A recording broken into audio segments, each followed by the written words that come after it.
नमस्कार साथियों। अब आज मैं फिर उपस्थित हूँ अपनी पुस्तक तमस का दीप की कहानियों को लेकर। पिछले वीडियो में हमने शर्त तक बातें की थी, उसके आगे इस वीडियो में चलते हैं। तो शर्त के बाद की कहानी है नालायक। नालायक कहानी के द्वारा मैंने मनोवैज्ञानिक रूप से किसी भी व्यक्ति के अंदर जो अच्छाई और बुराई दोनों होते हैं उसको दर्शाने की कोशिश की, उसकी बुराई को।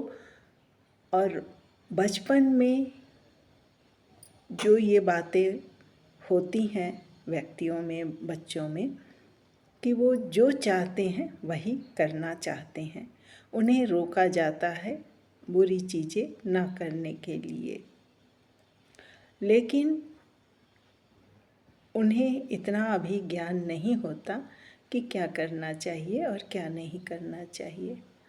तो ऐसे ही एक बच्चे की कहानी है इसमें, जो अपनी ईड को, अपनी इच्छाओं को पूरी करने की भरसक कोशिश करता है, चाहे वो गलत हो या नहीं हो उसे पता नहीं।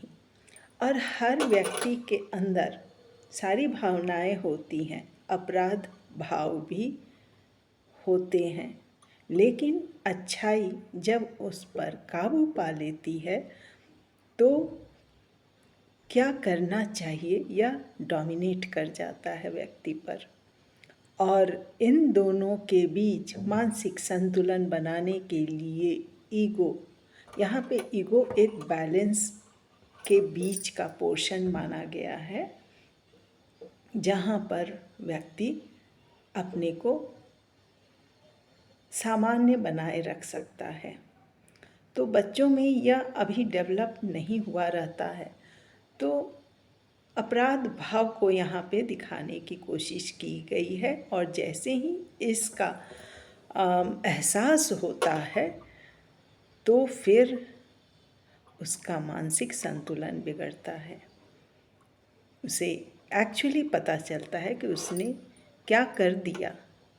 पहले तो छोटे छोटे अपराधों के जरिए उसे खुशी मिलती थी, लेकिन जब बड़ा अपराध किया तब जाके उसे समझ में बात आई कि ये तो बहुत गलत है। तब वो मानसिक रोगी बन के फिर साइकियाट्रिस्ट के पास जाके मनोचिकित्सक के द्वारा ट्रीटमेंट होता है।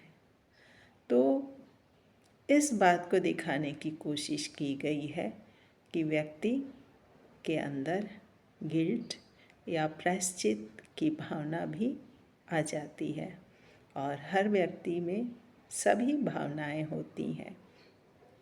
तो ये बात दिखाने की, मनोवैज्ञानिक तरीके से इसे सिद्ध करने की कोशिश की है मैंने कि हर व्यक्ति में सभी कुछ होता है, सारी भावनाएं होती हैं, लेकिन जो भावनाएं डेवलप प्रोमिनेंट हो, ज़्यादा हो, व्यक्ति वैसा ही उसे माना जाता है। अब मान लीजिए एक व्यक्ति खूब रोता है, इसका मतलब ये नहीं कि वो हंसता नहीं है कभी। कोई खामोश रहता है ज़्यादातर, तो इसका मतलब ये नहीं कि वो न समझ रहा है, ना समझ है, या फिर वो बोलता नहीं है।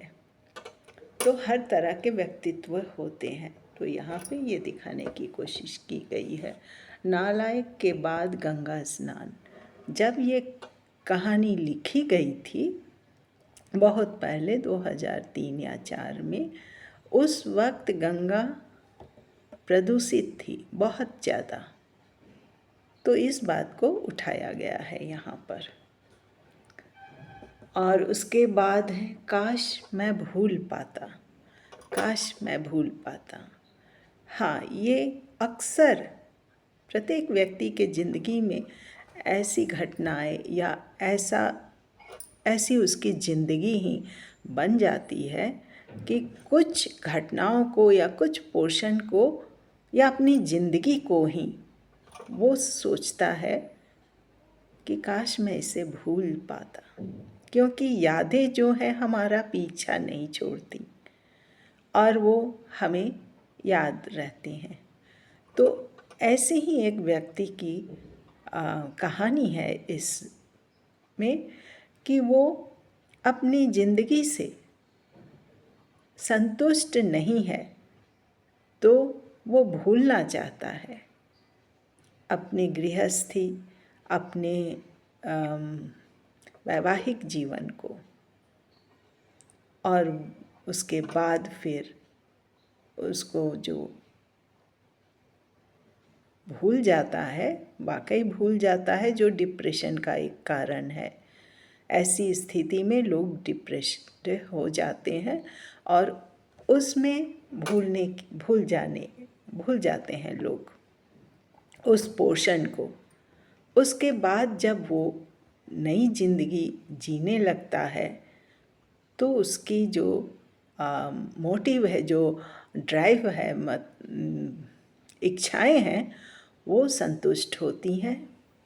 फिर एक दिन सोने के बाद उसे पहले की ज़िंदगी याद आ जाती है। तो इस प्रक्रिया को, मानसिक प्रक्रिया को दिखाने की कोशिश की गई है इस कहानी के द्वारा कि काश मैं भूल पाता।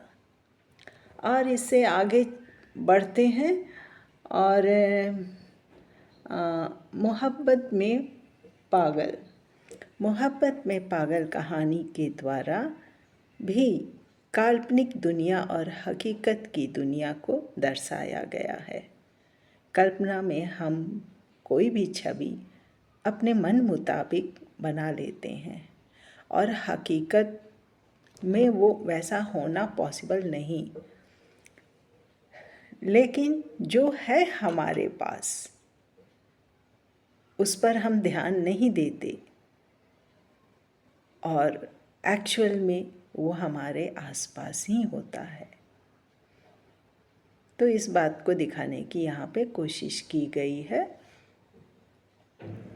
और हाँ, तो इसमें संतुलन भी बिगड़ने का चांस रहता है जब कल्पना की दुनिया में लोग रहते हैं और फिर हकीकत का सामना करना पड़ता है, तो बहुत लोग मानसिक संतुलन खो देते हैं। फ्रायड ने यहाँ तक कहा है कि व्यक्ति के जीवन में 3 बहुत प्रमुख रूप से परिस्थिति आती है, समय आता है: जन्म, मरण और विवाह। तो जन्म मरण का तो हमें पता नहीं चलता, लेकिन विवाह का बहुत ही पता चलता है, बहुत ज़्यादा, और उसका प्रभाव व्यक्ति के ऊपर पड़ता है। तो इन्हीं सब बातों को दर्शाया गया है। फैसला के ज़रिए हमने ये दिखाने की कोशिश की है कि फैसला जो है एक बुरे व्यक्ति को भी अच्छा बना देता है उस समय जब वो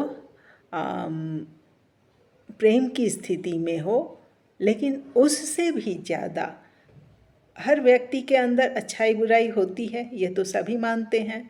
तो जब अच्छाई बुराई पर हावी हो जाता है, तब यह फैसला लिया जाता है कि क्या उचित है और क्या अनुचित है, उसको किया जाए। जो उचित है उसे किया जाए। तो इस फैसला में भी एक चोर ने अपने पकड़े जाने के डर को हटाकर एक बच्चे की ज़िंदगी बचाई।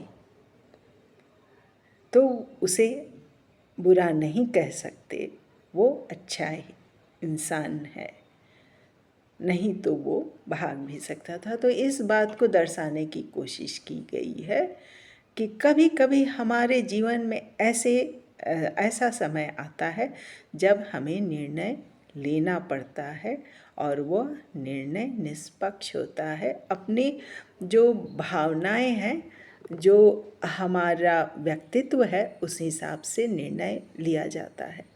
और चोरी तो जीविकोपार्जन के लिए हमारी कहानी में कर रहा था। तो उसकी अच्छाई ने उसकी बुराई को ख़त्म कर दिया। तो ये दिखाने की कोशिश की गई है कि अच्छाई कभी कभी छा जाती है व्यक्तित्व पर। बेटा दूर से डालना, ये भी कहानी करीब 2006 या 2007 में लिखी गई है। तो उसमें इसके द्वारा भी दिखाया गया है कि एक हट्टे कट्टे व्यक्ति भीख मांग सकता है क्योंकि वो आलसी है और उसे काम करना नहीं पसंद है। और एक बच्चा भी मेहनती हो सकता है और अपनी मेहनत की कमाई को स्वीकार करता हो। इन दोनों के डिफरेंस को दिखाया गया है कि बड़े होने से समझदारी ज़्यादा नहीं आ जाती, जबकि छोटे की भी खुददारी सामने आती है। तो उम्र का इस समझदारी से कोई तात्पर्य ये नहीं, संबंध नहीं। और बच्चे की जो उसके चरित्र का जो चित्रण किया गया है वो एक ऐसे बच्चे का है जिसके संस्कार बहुत अच्छे हैं और जो अपनी कमाई से अपना और अपने परिवार का पेट भरता है। जबकि एक जो है हट्टा कट्टा होने के बावजूद एक एक्सट्रीम छोर को दिखाने की कोशिश की गई है कि बहुत ही सक्षम व्यक्ति भी भीख मांग के अपनी जीविकोपार्जन कर रहा है और दूसरा जो छोटा है, बच्चा है, मगर उसमें खुददारी इतनी है कि वो मेहनत मजदूरी करके अपनी जीविकोपार्जन कर रहा है, अपना और परिवार का भी।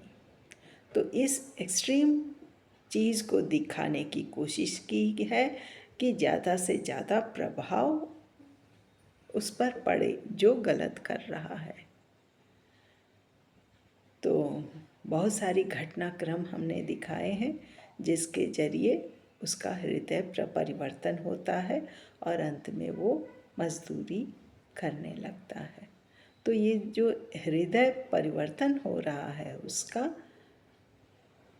उसका कारण एक बच्चे की जो कार्य है उससे हो रहा है। बस यहीं पे बंद करूँगी, वीडियो लंबा हो रहा है। तो जब माँ ने कहा उसी भिखारी को और उस एक बच्चे ने जो देखा कि बेटा दूर से डालना, जो उसे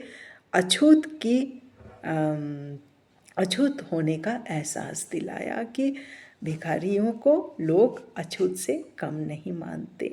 तो उसे एक बच्चे के द्वारा और पैसा जो डाला गया दूर से, इन सब बातों से उसे एहसास हुआ कि जो वो कर रहा है वो सही नहीं है। धन्यवाद।